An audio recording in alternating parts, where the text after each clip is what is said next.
Aujourd'hui, dimanche 16 juin, au stade de l'Amitié de Libreville, le New York Forum Africa a refermé ses portes.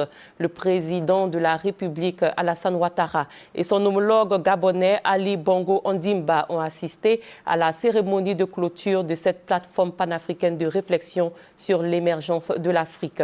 Le New York Forum Africa est un agora qui a enregistré 200 interventions autour des CI, indépendance, investissement, incubation, innovation, infrastructure et inspiration, des termes qui résument les priorités actuelles du continent. Et au cours de cette dernière journée de la plateforme panafricaine, le chef de l'État, Alassane Ouattara, a prononcé un discours sur sa vision de développement du continent africain. Vous avez accepté quelque chose qui n'a jamais été fait en Afrique, en tout cas qu'aucun chef d'État africain a accepté de faire. C'est de dialoguer avec ceux et celles dont on ne cesse de parler depuis 3 jours, et encore une fois, Monsieur le Président de la République de Côte d'Ivoire, vous l'avez souligné dans votre discours, la jeunesse. Parce que les jeunes sont un peu partout sur ce continent, ils représentent près de 65% de la population, et puis ils ne communiquent pas comme nous. Ils n'ont pas l'habitude de communiquer comme nous, ils sont sur Twitter, sur Facebook, sur tous ces réseaux sociaux. Pour faciliter l'accès au financement des PME africaines, pourquoi ne pas créer une banque des PME nationales et même régionales? Une proposition. Une banque des PME, oui, pourquoi pas.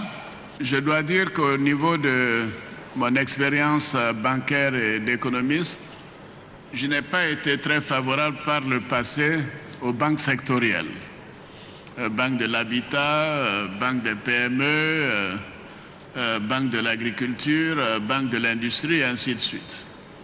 Mais quand on prend le cas des PME, les PME concernent en fait tout le spectre des activités d'une nation.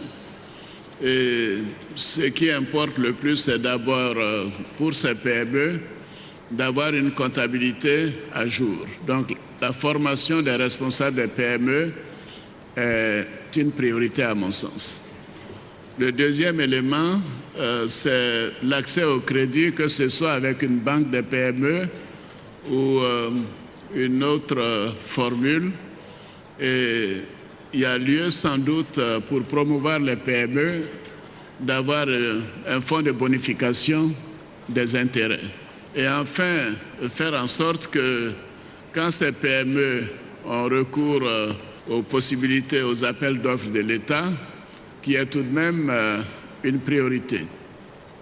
Ce que nous essayons de faire en Côte d'Ivoire, c'est quasiment d'envisager une obligation de partenariat avec des PME pour leur permettre d'être aux côtés des grands groupes, mais également de faire en sorte qu'au plan du financement et de la technologie et du marché, ces PME puissent avoir l'expérience nécessaire. Et enfin, une chose essentielle, c'est que l'État soit à jour dans ses engagements.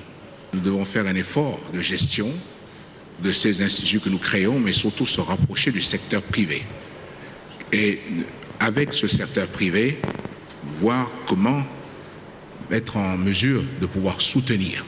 Parce qu'il faut des gens qui connaissent le secteur, qui savent de quoi on parle, pour pouvoir venir en aide et aider à la création de ces PME. Donc j'adhère évidemment au sens de tout ce que le président Ouattara a dit, mais je voulais simplement ajouter que ce n'est pas la mauvaise volonté. Dans notre cas, des initiatives ont été prises et qui ne se sont pas soldées positivement, et cela par des problèmes de management, et qu'il faut absolument revoir cela, améliorer la gouvernance, la transparence